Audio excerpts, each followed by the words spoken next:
What's up, guys? Welcome back to another episode of Married to Reality. It's the Married at First Sight edition.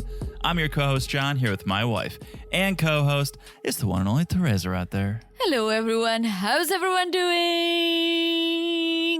All right. Pretty good. Pretty good. Pretty good. I think I've lost my French accent. France. I've lost my French accent since we last recorded. If you guys, that's unfortunate. if you guys just tune into the Maths podcast, well, first of all, apologies for missing last week. And second of all, we are back from our European extravaganza. France. We went to France. Teresa has not stopped. If you think this is just a podcast thing where, she's doing a bit for the podcast, no, she does this all day, every day now. Yeah, because that's what we do in France. and now I understand why. Well, actually, no, I was going to say now I understand why the French don't like Americans, but Teresa is not American. So I don't know why they acted the way they acted towards us, Teresa, but I think it had something to do with the fact that we were walking around the streets saying, France. And then we were saying, no mercy. No merci. I'm telling Teresa I'm very good. At least I think I'm very good. He's been telling me how to do the French accent, but he doesn't know it either. Teresa's like, they'll be like, oh, and would you like dessert? And she's like, no mercy. And I'm like, nah, like, no merci. No merci. No, that I go, no mercy. Yeah. Guys, I just power napped for 5 minutes, so I'm filled with energy. It's going to become a new part of your lifestyle, I think, because it's definitely... Power napping or France? Well, yeah, I think the power napping, hopefully, the France thing will soon end, I'm sure. But it was a great time. Great trip. time. I have one regret. You know what it is? That we didn't walk around the streets carrying baguettes. Yes! Or French And just like baguettes. snacking on it. Just like, We snacked on it. we snacked on everything, but not on a baguette we're carrying in our little pouch. No. And if you think we are mocking the French, we are not. There were many others who were walking around the streets carrying baguettes, eating them. We should have done that. And we were not. Well, come on. When we would leave those cafes, we had no room. We couldn't eat between cafes. We were eating at every place we went to. What, you wanted us to eat in between us eating? Yes. Intermittent eating? That's not a thing. Yes. But Yes. it's so French. It was so good. So good. So good. But we are back. We're all back. We are back, and we are back to discuss... This happens every season. There's one episode every season. It's Teresa's most difficult episode.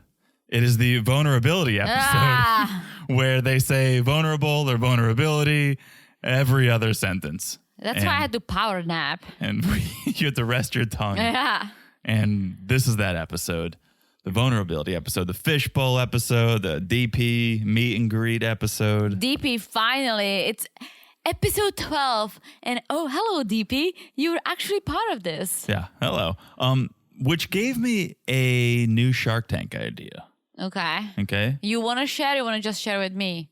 I can't actually bring this to fruition, although we could talk to some people over at Lifetime and maybe they can make it happen and give us a kickback. But make a Maths party pack. Okay? Hear me out. A Maths party pack where every season there's always these sex toys that they give, a body paint kit, the fishbowl questions, and package it up in a little box set that us fans can purchase and play at home. Oh, please don't. No? I don't want you to paint on me. Forget the body paint, but the fishbowl questions could be fun. We're having a couple drinks. We're asking each other these questions. Then all of a sudden out comes the ball gag. I mean, I'm all for the gag, even for the pain. But like, you and I, we know each other so well that these questions are just like a little silly for, let's say, us. But it's a bigger idea than just us. They might be good for some. Do you know how many people? Like, there's the 90 Day Fiancé. What do you mean? extension. Yeah. Right? You bought it for me. What do you mean? People would definitely buy that. The I think fishbowl so. questions, the sex toys, the body paints. People would buy this. Yeah, I think so. We should probably cut this out and We will. shoot a message over to Lifetime. Copyright Married to Reality. That's absolutely true. All right. Yes. We will talk about the episode in all its glory in a second. Real quick, if you guys want to follow us on social media, do it. We're on Instagram at Married to Reality Pod. Good times over there. Also, Patreon. Patreon.com/Married to Reality. Darcey and Stacey is happening at the moment. Woo. But very soon, like next week soon, we are introducing another show, Seeking Brother Husband. Wait. Next week? I think it's the end of next week or 2 weeks. I think it's not this Sunday, it's the following Sunday. Ooh, So, excited. Seeking Brother Husband is going to be coming to the Patreon at the Cousins Club level and the Family Affair level. Family Affair gets a video, of course, plus that extra monthly bonus. And then a couple weeks after that, we're going to be looping in one other show, Love in Paradise. So the Patreon's the place to be starting, well, always, but Always. Absolutely. Come over, guys. Come over. You're going to get double the fun starting in a week or so. So patreon.com/Married to Reality. Also, just make sure you're following the podcast right here, wherever you're listening. So easy to do. Look down, smash that follow button. Guys, smash it like it's hot. Yes. Oh, boy. Duchess and Hank. I knew you were going to go there. That's an easy place to go. Because there was nothing hot. You didn't think that body painting was hot, Theresa? You didn't think Well, that not the way makeup? he did it. You think that makeup sesh was hot, Theresa? Well, when you, like, the only way to make up is to bottle over a strawberry. Yeah. Lady in the Tramp style. Oh. It also seems very dangerous. Like you could easily choke on that strawberry. Imagine. No, I don't want to imagine. That's sad. I also feel like I love you, but do we want to chew on the same strawberry? Probably not. No. I would eat a banana with you. Well, that got sexual. So smash it like it's as hot as those dogs. And if you haven't left a review, please do. We love the love. So if you could rate, review, we read the 5-star reviews on the 90-day podcast, We sure do. the Monday night podcast. So please, if you haven't left a review, do that for us. Yes. All right. Should we do it? Enough of this housekeeping. Let's talk about the episode. Married at First Sight, season 16. It's episode 12? Episode 12, as All right. far as I know. Episode 12. So, Okay. I could have said as hot as goat yoga, but I could not because goats are vicious, vicious animals. Good cheese, though. Good cheese. You've had, well, this is, yes, and we've told this story on the podcast before, Vicious. but it's worth sharing again. I would never, ever do a yoga with a bunch of little vicious goats. If you guys are scratching your heads wondering, what does Teresa have against cute, adorable goats? Nah. Well, Nah, mercy. No mercy. Let Teresa tell you about her earliest interaction with a goat.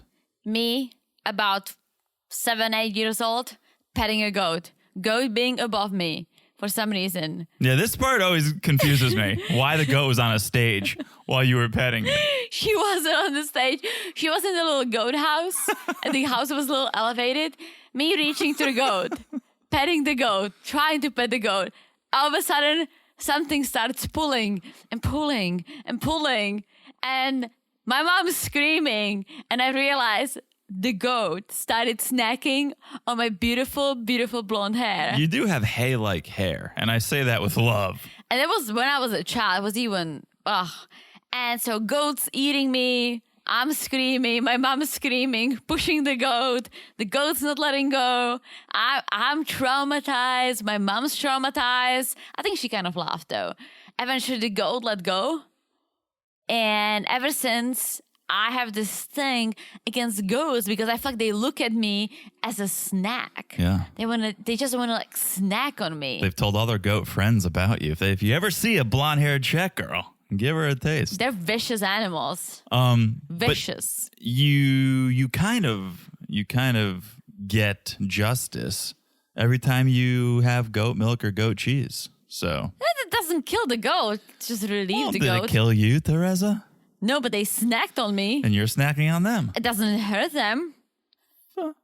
Who's to say?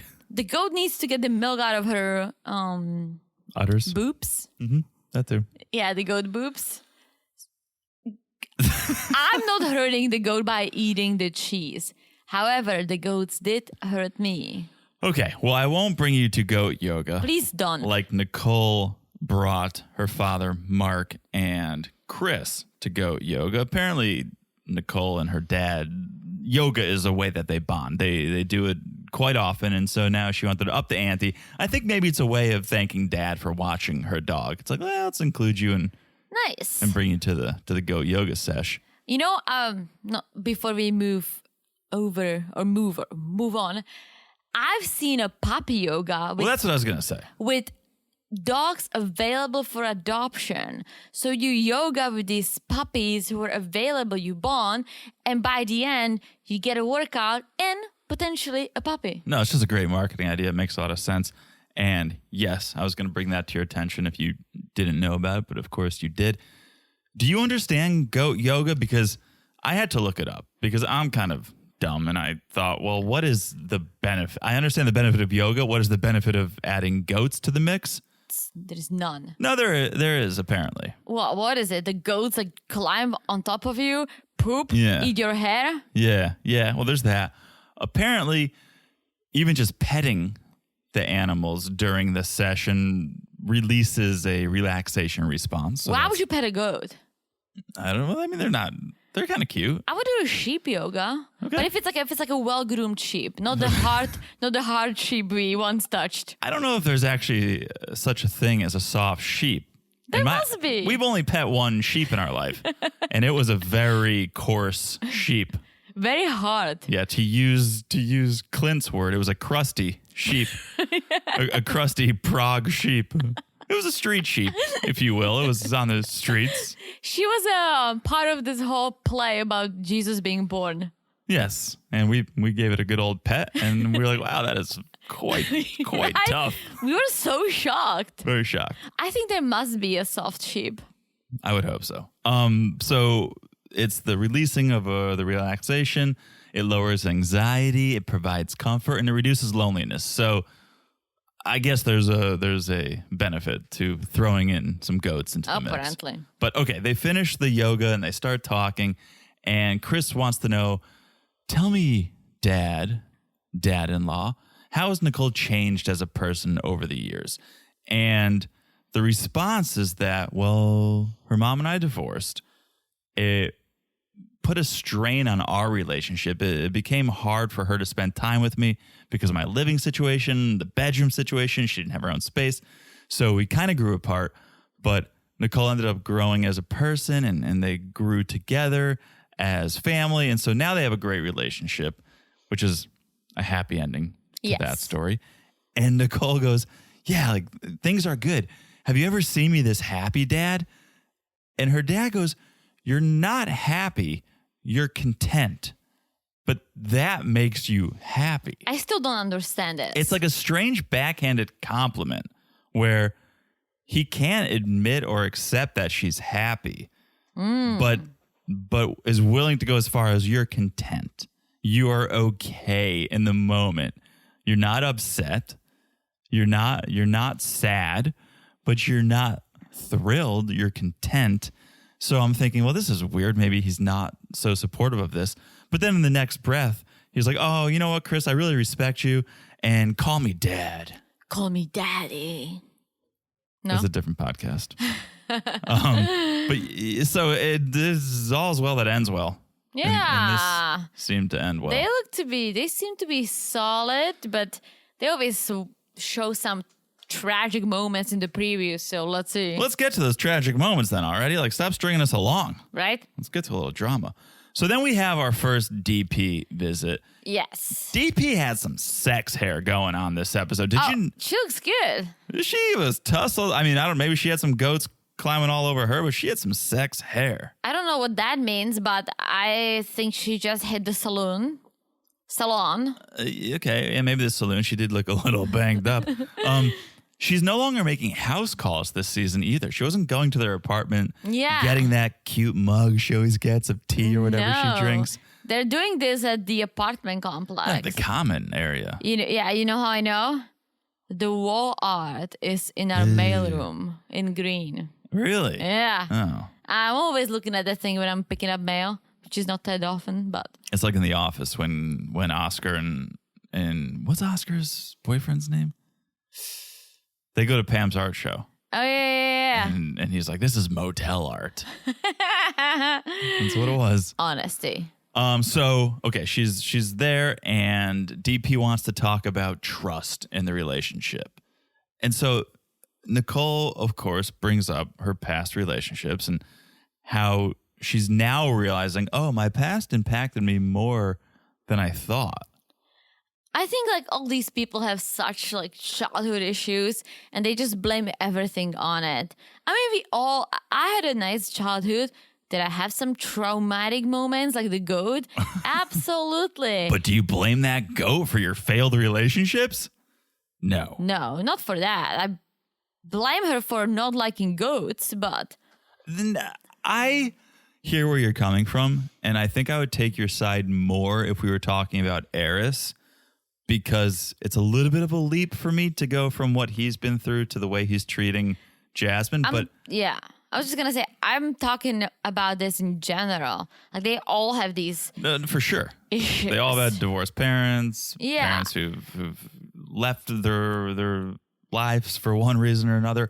But for Nicole, she was in abusive relationships. Yeah. I could see the correlation between that and her guarding herself or her not feeling worthy in love. So that I can wrap my head around. Yeah, you were right. Like, yes, like someone burning you with a cigarette and you letting them, not healthy. Yeah. It definitely probably leaves a permanent mark on you. And I don't mean the cigarette. Yeah. But she says, I feel more comfortable in this relationship. I feel comfortable opening up and showing emotion. So that's all good and well. Chris is on the opposite end of the spectrum. He says, and here comes the first V word of the episode. Yeah. He would always show vulnerability. He never put up walls. And that made some women in his life think he was coming on too strong. But he says, I just had to find the right person. And it took me this process to find the right person. So thank you, Dr. Pepper. I mean, is he that vulnerable? Let's work on it the first time. Vulnerable? That's pretty close. Vulnerable. I can't. Vulnerable. Vulnerable. You needed 5 more minutes on that power nap. Vulnerable. I seriously cannot. Don't do it. Don't even. You're gonna sprain your tongue. Vulnerable. Nope. That's easy to say. Vulnerable. Yeah, that. I don't know if he is. It's hard to say. He doesn't really he doesn't put himself into vulnerable situations. I think I'm thinking about the dog, and the vulnerable situation would be, okay, I'm gonna live without my dogs for a couple of weeks. Yeah, he's right? a baby. And he's not allowing himself to do that. So again, I've grown to really like Nicole.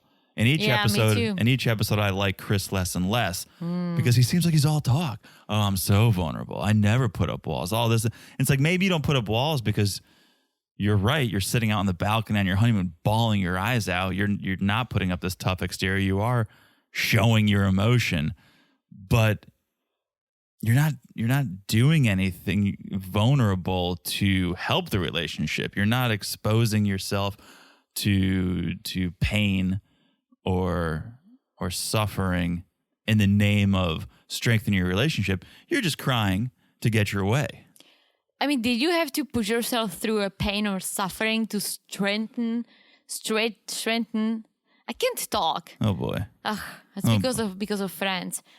To strengthen our relationship.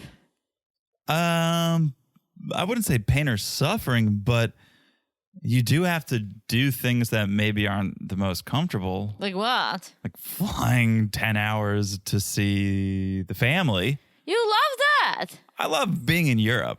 The actual travel is not the most pleasurable thing to do. You But would still do it, wouldn't you? You would still want to travel. You love traveling. yes, I love once I'm at my destination. But those are the things that I do. Well, it's one of the things that I do for this relationship, right?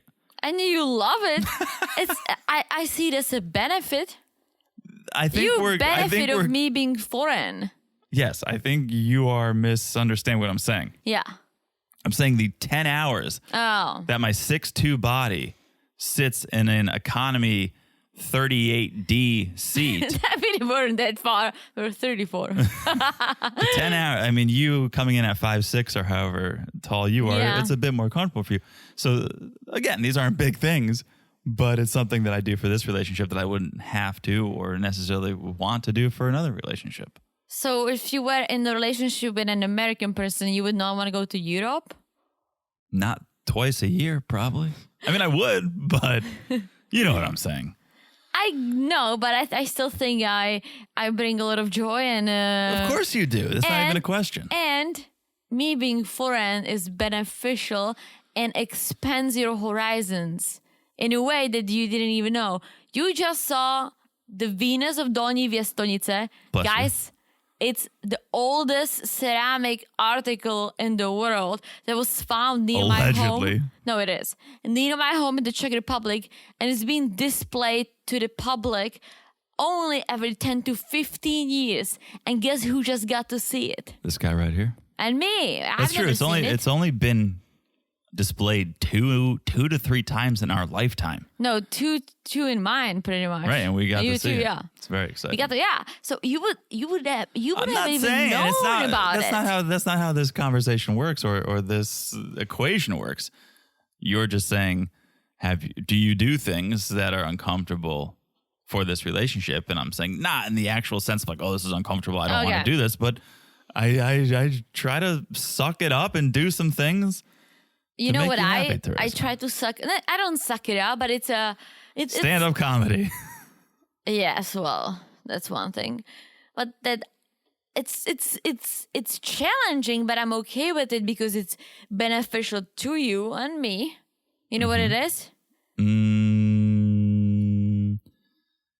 I don't know, John Mayer concerts. No, I love that. Oh. You travel a lot. You're away Yeah. a lot. Yeah, that's very true. And- a lot of people would not be okay with it. No, and it's like I watch The Lord of the Rings or something you don't like, and I eat a lot of cheese, but I'm still sad that you're not home. Yeah, no, we each have to Yeah. conquer our own things. Yeah. All right, let's get to the fishbowl of questions here. Ugh. The first one, moment in my life I felt the most amount of shame, and we touched on it a second ago. It was for Nicole, when her mom first noticed the burn on her arm that she got from her boyfriend putting a cigarette out on her. She lied about it, saying she burned herself with a straightener. Here's the thing. Her mom still doesn't know. She's going to find out by watching this show. Yeah. That's the craziest thing to me. It is, but I've never, like my parents never really knew about my dating life because I've never had anything serious. Yeah. But then when I did, it was you and they knew. So I'm not that surprised that her parents don't know. Well, I guess. And again, I don't know when this took place, but this is going to be a tough episode for the family when this comes out. And she's like, and mom's like, wait, what? So you've lied to me, and this is what happened. Like, wow, why couldn't you feel that you could tell me? You should always be able to tell me. I'm your mother, please. Yeah, right? I agree. It's gonna be tough. Yeah. Chris, surprisingly, the biggest moment of shame in his life wasn't sleeping in a bathing suit on his honeymoon. He threw a house party because he's a cool guy, and his mom was there because he's a cool guy. And the cops came and threatened to throw her in jail because there was underage drinking. When did he throw the party? I don't know, but I did. I think it was high school or college. Why was his mom there? One of our friends would throw house parties. We'd all be in the basement. His mom would be upstairs. Oh. And come to find out, I think the reason was his mom didn't want him to go out drinking and was like, well, I don't want you going out drinking. I'd rather just have everyone come here. So at least I know you're here. Yeah. You're safe. And so that was kind of the arrangement that they had. So maybe it was something similar here. But yeah, who's like, my mom's home baking brownies. Everyone come over and let's party. Yeah. But no. That was his biggest moment of shame. Yeah. Biggest insecurity and why? Chris says stuff with relationships. Yeah, he feels like he's not worth of love. And that hurts Nicole because he is, and she wants to make sure he knows it.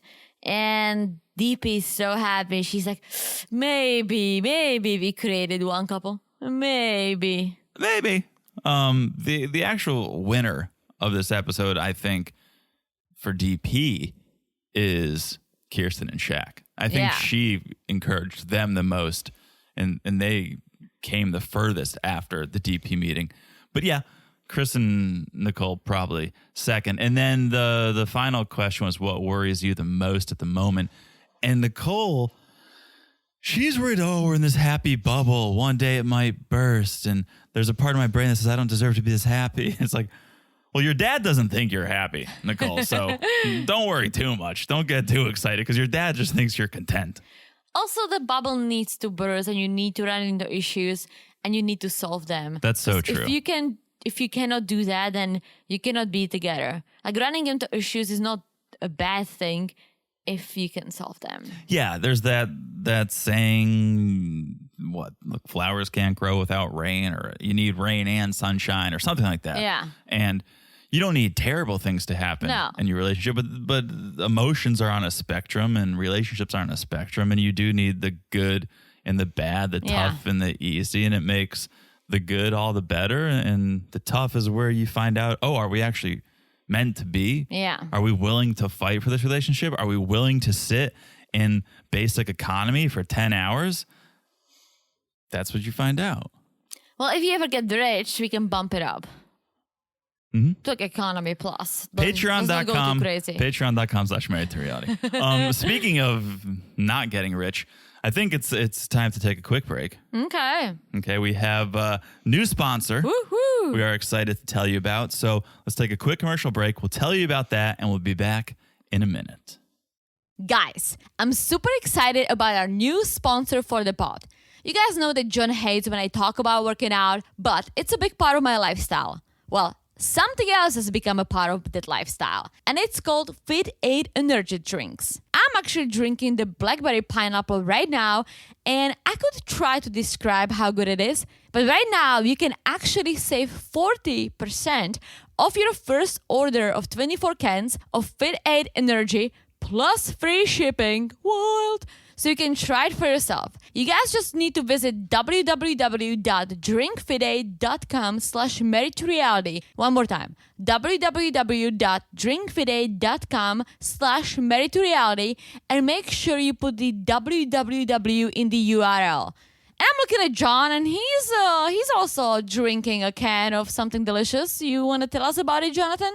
Yeah, you actually just caught me mid-sip right there, Teresa. I am drinking the peach mandarin flavor. I think it's my favorite. It's refreshing. It's delicious. But the best part, all the flavors are 100% naturally sweetened with none of that gut-killing aspartame, no sucralose or Ace K. Words I can barely say, words I don't want to hear Teresa even try to say. Plus, Fit 8 Energy is packed with all the essential vitamins, minerals, and nutrients you need after a workout, like branched-chain amino acids, glucosamine, electrolytes, turmeric, omega-3s, and vitamins B, C, D3, and E. And maybe my favorite part, Fit 8 has 200 milligrams of clean caffeine from green tea. Clean caffeine from green tea, Teresa. So I get the energy I need without any of the synthetic ingredients. I love that. Do you want to know what my favorite part is? I think I can guess, but tell me, Teresa. My favorite part is that Fit 8 Energy is only 15 calories per can, and it comes in 4 very delicious flavors, including mango sorbet, yum, raspberry hibiscus, yum, and of course peach mandarin and blackberry pineapple, yum yum. So like Teresa said, right now we're giving our listeners 40% off your first order of 24 cans of Fit Aid Energy plus that free shipping by going to www.drinkfitaid.com/married-to-reality. Again, www.drinkfitaid.com/married-to-reality. We'll also put the link in the show notes, so check it out. And thanks again to Fit Aid for sponsoring this podcast. And we're back. Hello, Jonathan. Hello, Teresa. Are you ready to get vulnerable? Yes. Yeah, let's get to that. Kirsten and Shaq. I was so right from day one. She is into him and she wants it more. And now he's kind of like, He's trying. oh, he's trying, but I think if he's not gonna open up, he's gonna give up. But I called it, like, she's gonna like it. She's gonna like him. I think this episode, that's enough of a carrot dangling in front of him to definitely, no question, reach decision day and maybe say yes based on the intimacy of this alone. Like, he was happy that he was getting forehead kisses, Yeah. right? And now they went lip to lip, not to jump too far ahead, but yeah, I think this was a big episode for them. Oh, yeah. I think it shows some promise, and I think you're right. I think she's warming up to him. I don't think she was into him from the beginning. No, but I think once you start to get to know someone and you realize he is everything you asked for minus the hair, then you start kind of, I think she's smart enough to understand that, oh, wait a minute, like, that would be so dumb of me if I didn't even try to explore this because of his bald head. Yeah, absolutely. So they're meeting with DP. DP. Here we go. DP says, what do you guys want guidance on? It's an open book. You let me help you the way you need to be helped. And Kirsten says, we need to learn how to communicate better because sometimes we're not on the same page and we got to figure that out. And DP gives a good piece of advice. She says, make no assumptions. Never assume. And she doesn't say because it makes an ass out of you and me. She says something even wiser, Teresa. She says, because whatever you assume, there's a big chance you're wrong. Yeah. Right? There's probably a 50% chance you're wrong. So why even assume? Why not communicate? Why not conversate? Why not ask instead of assume? And then not only will you get the real answer, but you'll open up lines of dialogue. And great piece of advice, DP. And then she says, number 2, do unto others as they would have done unto themselves. I think that's the platinum rule. Or there's the golden rule, treat others the way you want to be treated. Yeah. And then there's the platinum rule, I think, treat others the way they would treat themselves. You would treat yourself. I don't know. Something like that, Something guys. like, fool me once, shame on me. So Kirsten thinks, okay, that makes sense. And that could help with the friction that we've had. And so then they move on to their childhoods. Classic. It's a classic area to explore. And Kirsten brings up that her parents split when she was little. And it was a little shameful for her. And it closed her off a little bit because she didn't understand. Mm-hmm. Oh, what's going on? Why is this happening? Is it something I did? Right? Yeah. And so there's a little bit of shame. And then Shaq, for his childhood, he says his mom worked a lot. She provided.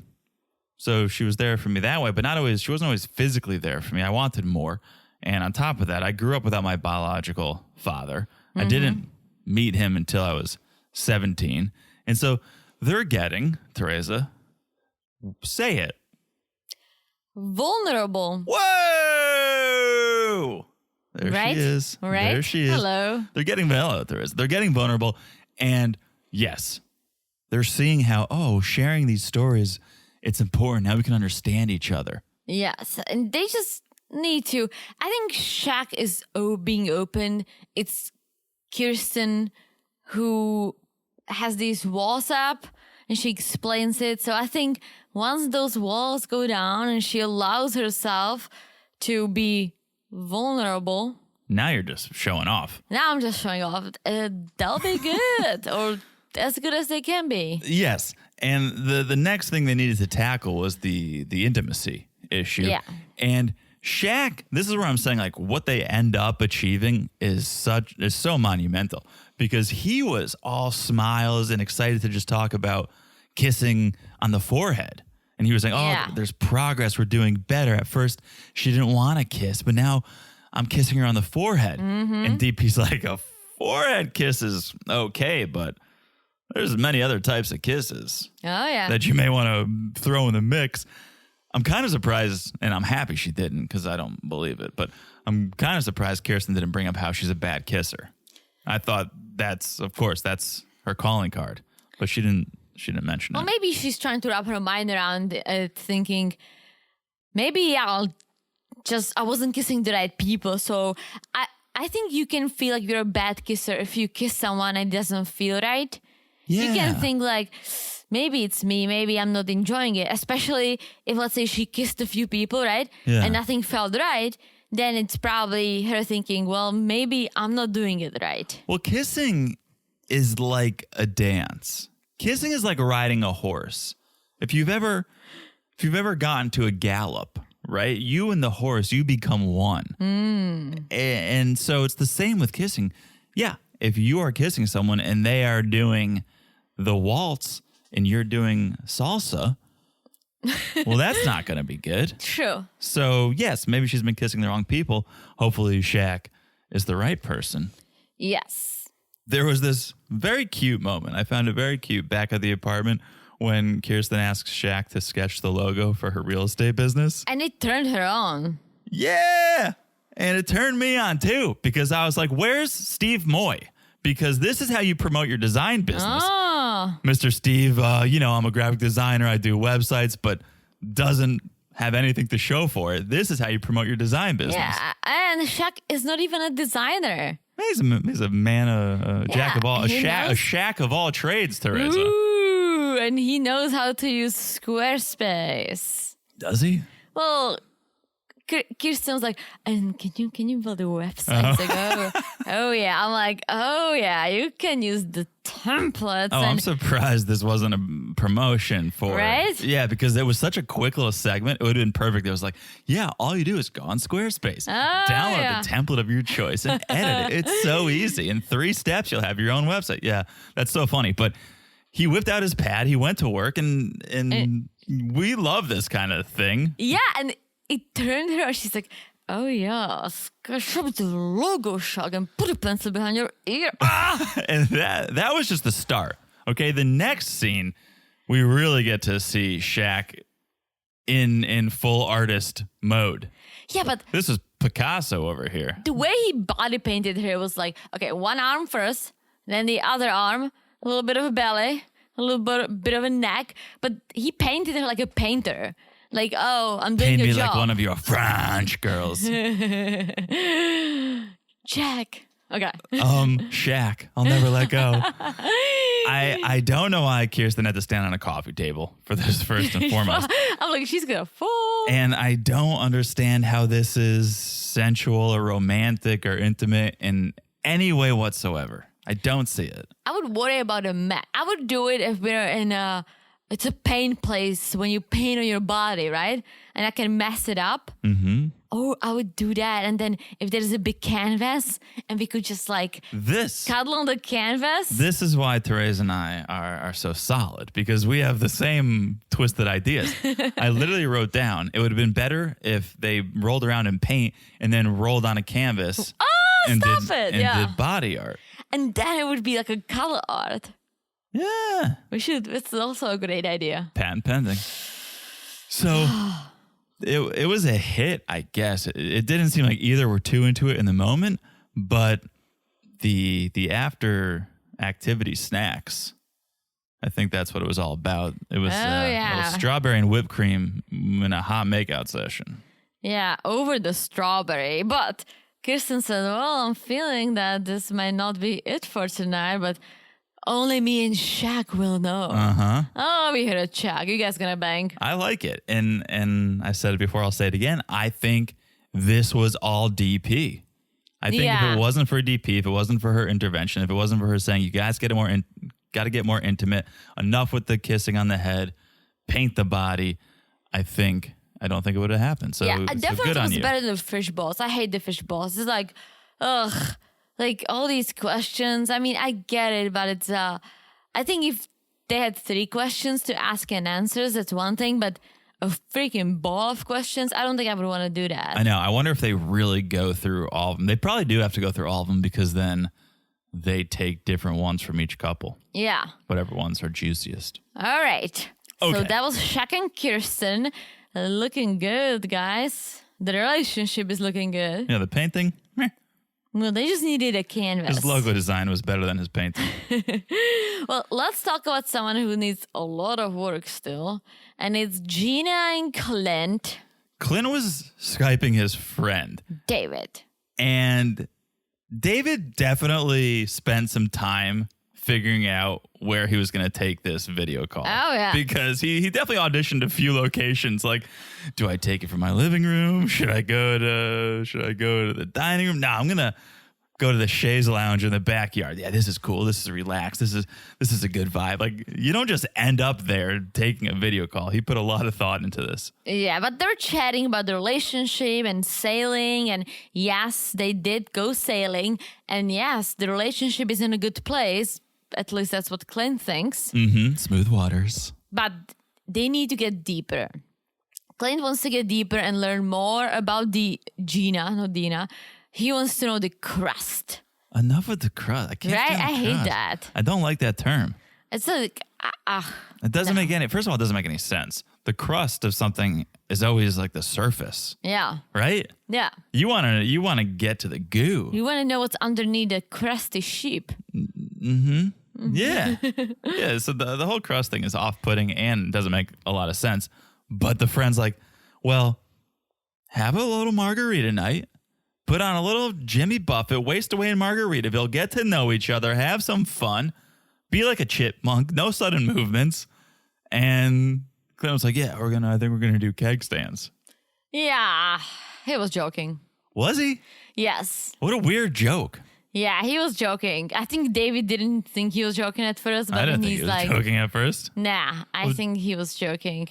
All right. Well, we didn't see it. So I guess you're right. Yeah, well, they're gonna talk to DP, classic.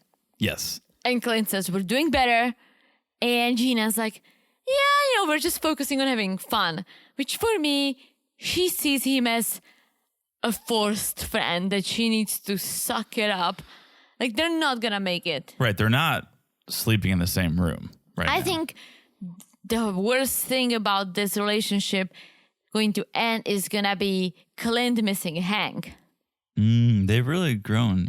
Yeah, each and other. it's like they might actually, when they divorce, they might actually fight over Hank. Well, the good news is they live in the same apartment building, so they can meet at the bark park. True. Clint can spend some time. Yeah, but DP wants to talk about the chemistry. She wants to talk about like what's going on. You guys are not as far as we want you to be. Yeah. So what's up? And Gina says something that kind of got me thinking. She's like, you know what? Like I grew up with a single mom, and so for me, I'm okay. I can open up and be vulnerable Yeah. So with good. women. And obviously, she slipped in the salon. Of course. So she's like, because that's what I do at the salon. But it's hard for me with the men because of my experience. And I'm like, that's so interesting to me that she said that. Like, I almost feel like for me, opening up with women is more difficult because I think women are more judgmental, even though they might not be at first.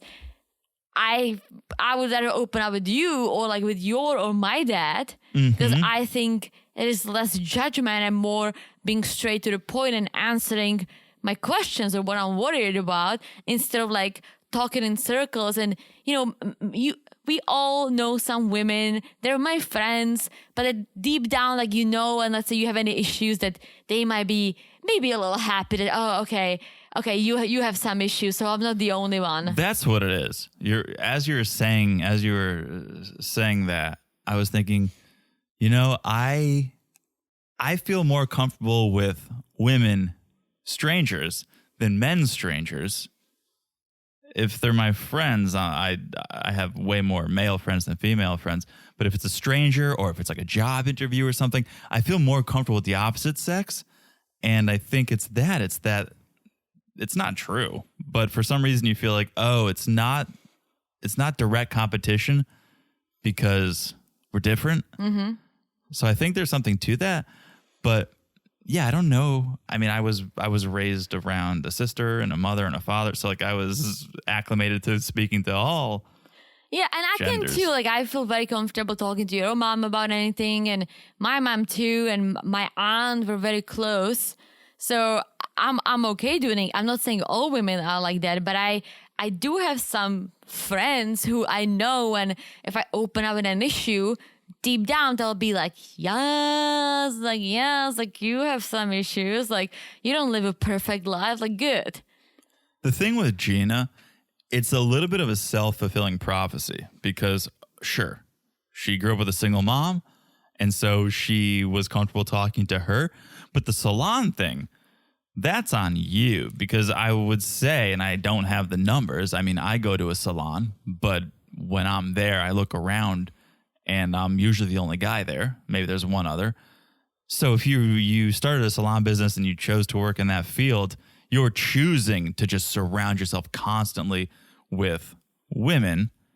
You could have gone into a different field and then you wouldn't have this whole, well, I had a single mom raise me and I have the salon, so I'm always around women. It's like, well, that's a self-fulfilling prophecy. You could have put yourself in a situation where there were more men.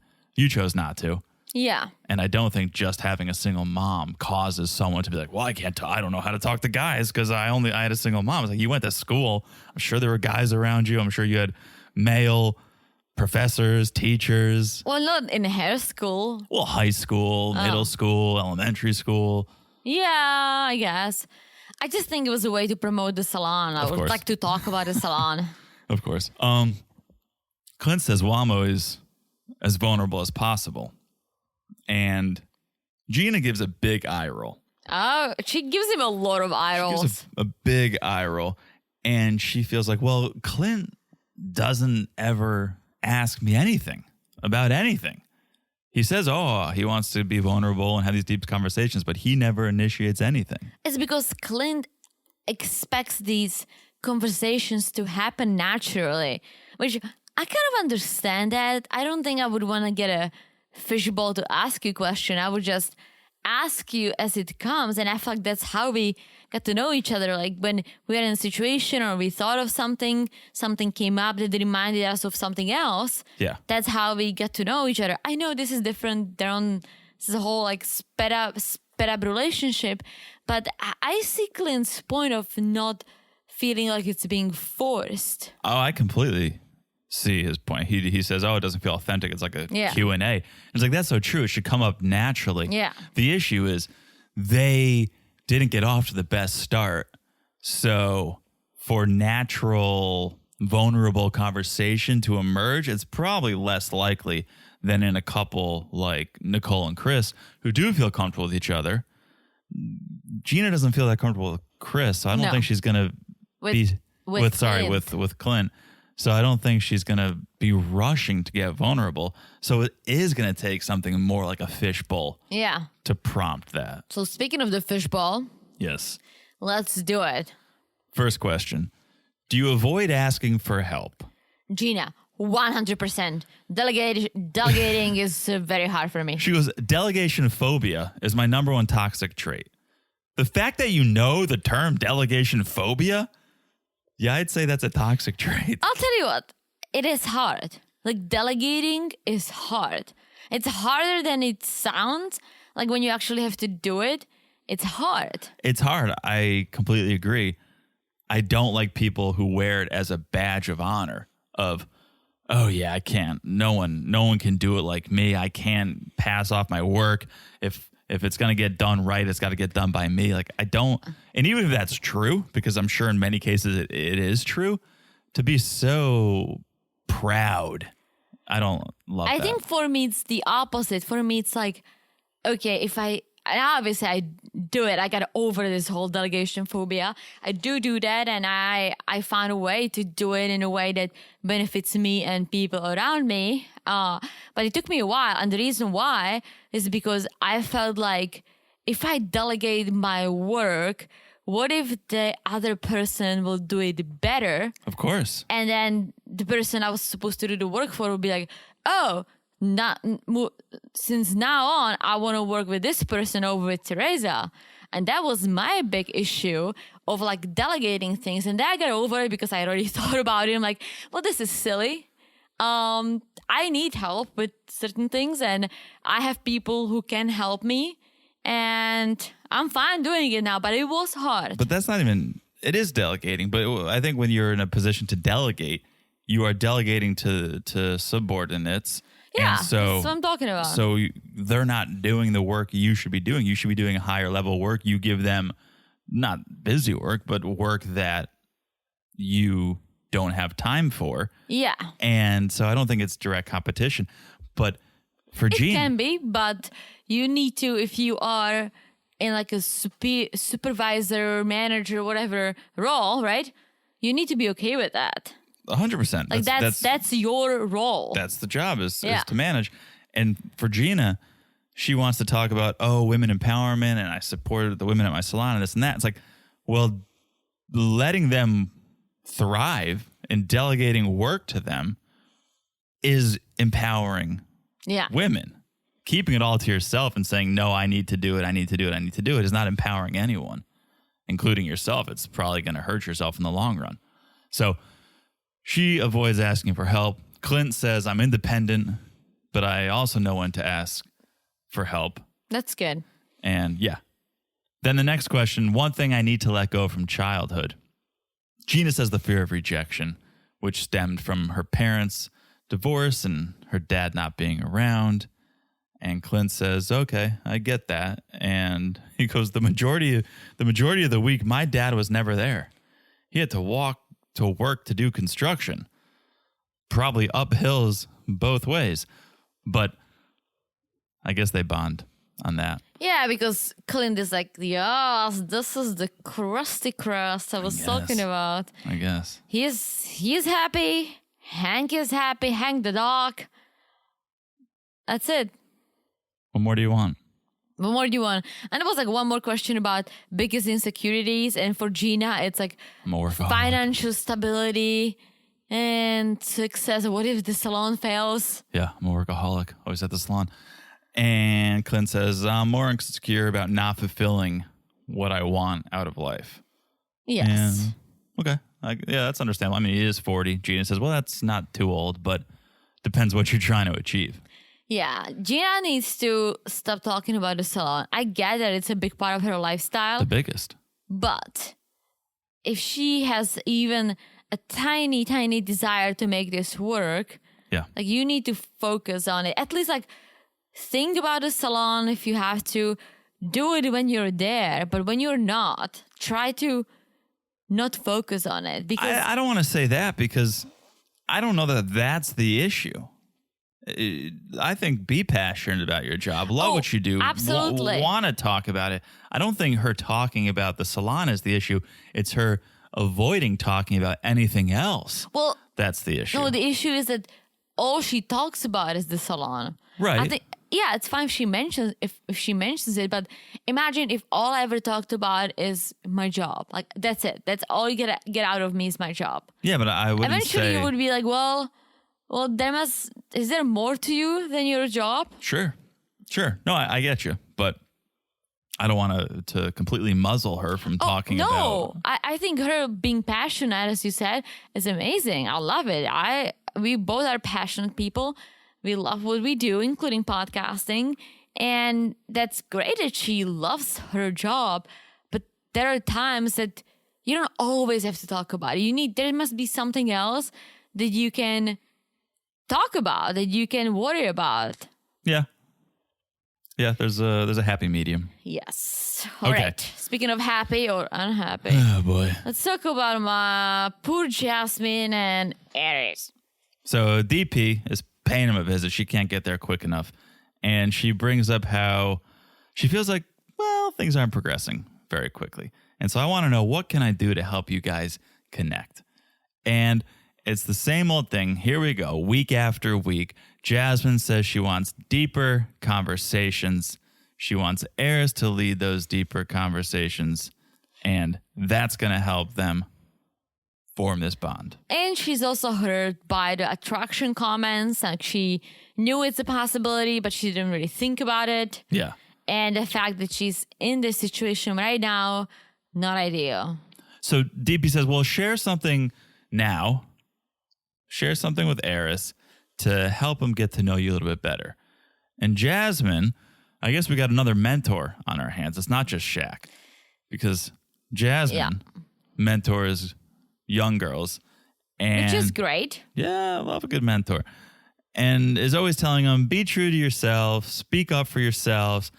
And she feels like she's not doing that. She's offering this advice to her mentees, but she's not doing it. I think that was hard to admit it. Yeah, but it's such a common issue. Like, how easy is it to give advice and to give the right advice? But how hard is it for you to listen to your own advice? True. Like, I remember one of my friends, Garrison, in college, he would always call me and he'd ask me for advice on like anything, jobs, relationships. And we would have hour-long conversations and I would give him advice. And he would text me later that night or the next day, like, just want to thank you again. Like, the stuff you said helped me out so much. It was amazing, right? And that made me feel really good. But I was saying things that I wasn't even practicing, right? And it's like practice what you preach. And I was just, I know, we all know. I think most of us know what the right thing to do is. It's just so hard to do it yourself. Like, it's really hard to motivate yourself, I think. It's easier for other people to motivate you. That's true. I agree with that. That's why people look to celebrities or to Tony Robbins figures. It's like they need to be inspired by these other people. Yeah. When you know deep down what the right thing to do is.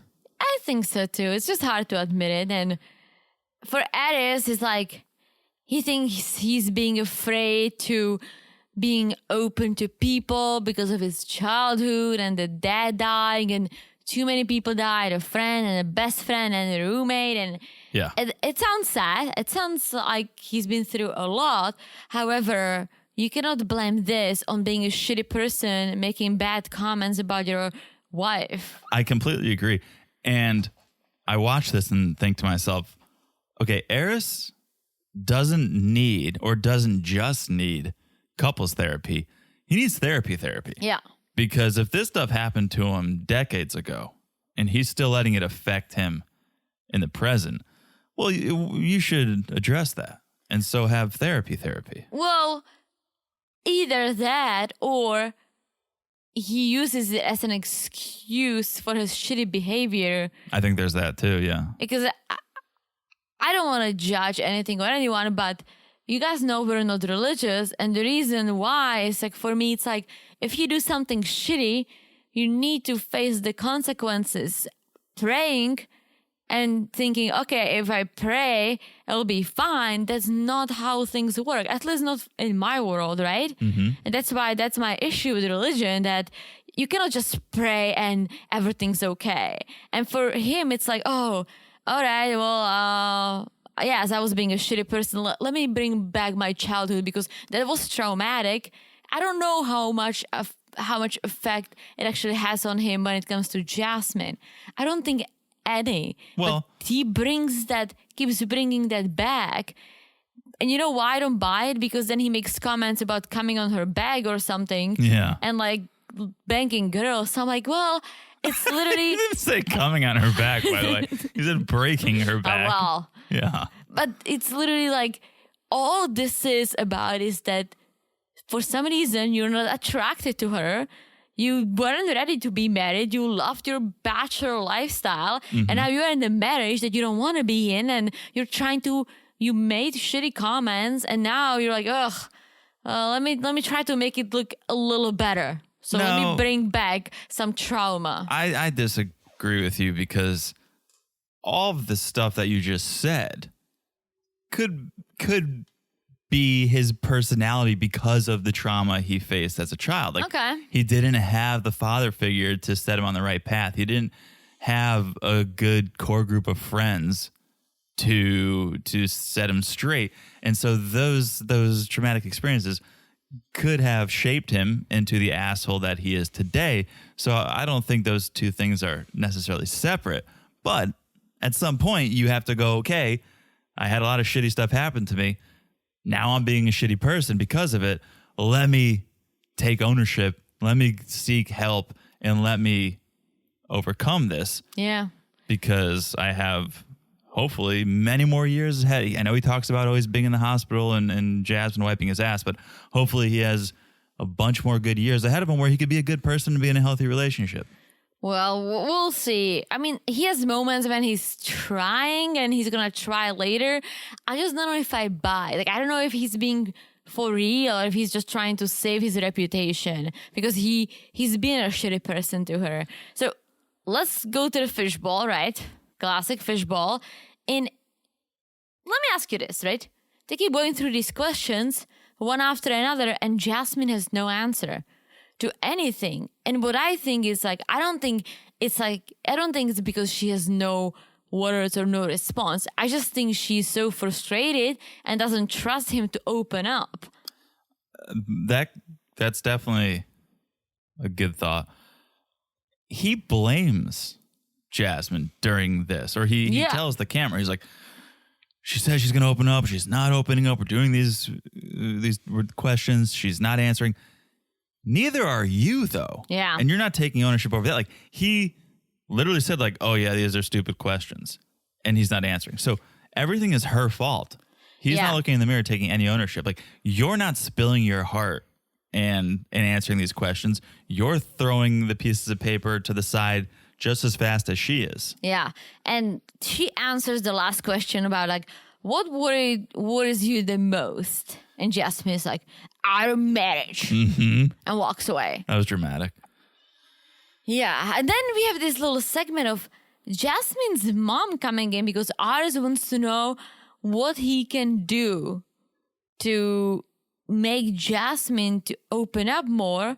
Yeah. Which is weird because Jasmine is the one who wants to open up. Well, but again, he feels like she's not. Yeah. Well. But I would say, and this is not necessarily what Yvette says, but I would say lead by example, right? Kind of going back to what I said about we all know the right advice and we can give it to our friends or family, but we can't act on it ourselves.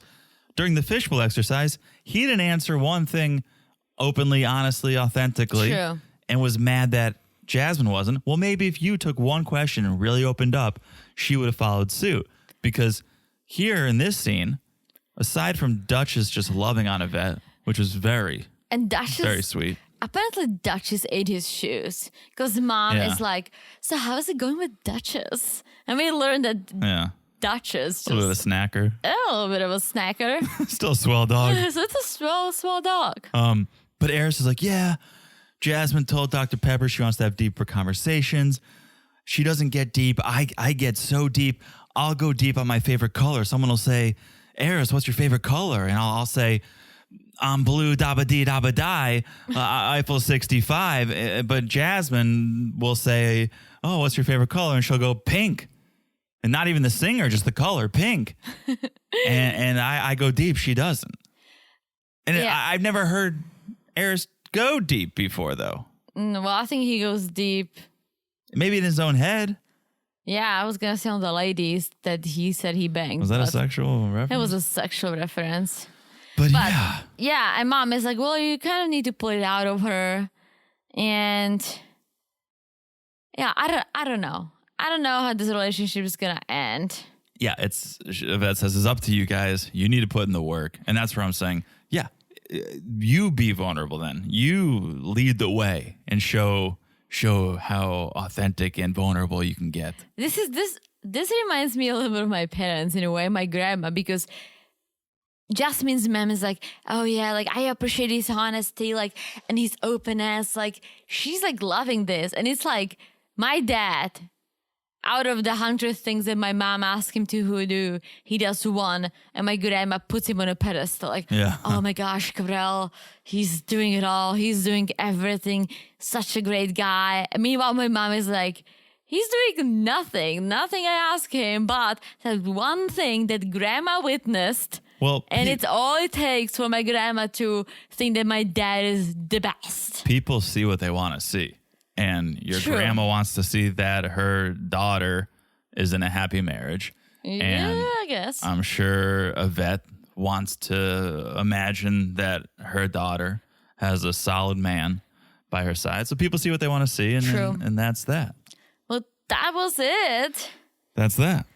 That was it. It was a fun episode. I hate these fish balls to be honest, but hopefully next one we need some action, people. Let's get some action. I think the previews, there's some juicy bits. Yes, and I'm kind of like starting to understand that whole video that started floating around of like no spoilers. Blah, blah, blah, blah. No spoilers. Because in the previews we heard that Max slid into Gina's DM. Oh boy. And so I want to know more about that. All right. Well, we'll tell you guys about it as soon as we know about it. Until then, follow us on Instagram at Married to Reality Pod.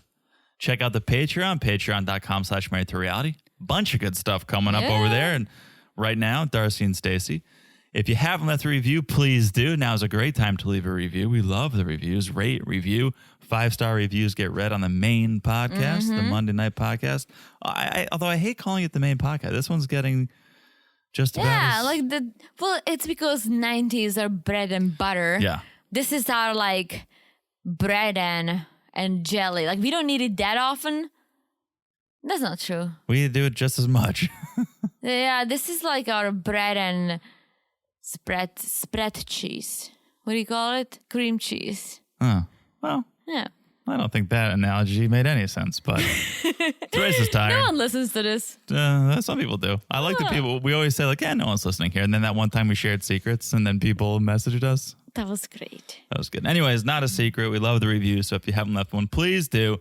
And make sure you're following the podcast, this one, wherever you're listening to. It's so easy to do. Look down, smash that follow button. Guys, smash it like it's hot. Yes. Hopefully the next episode, because we need some action, some drama. All right. Not fish balls. No, enough with the fish balls. Right? All right. All right. I've said it all. You've said it all. All right. We'll talk to you guys soon. Bye-bye. Bye-bye.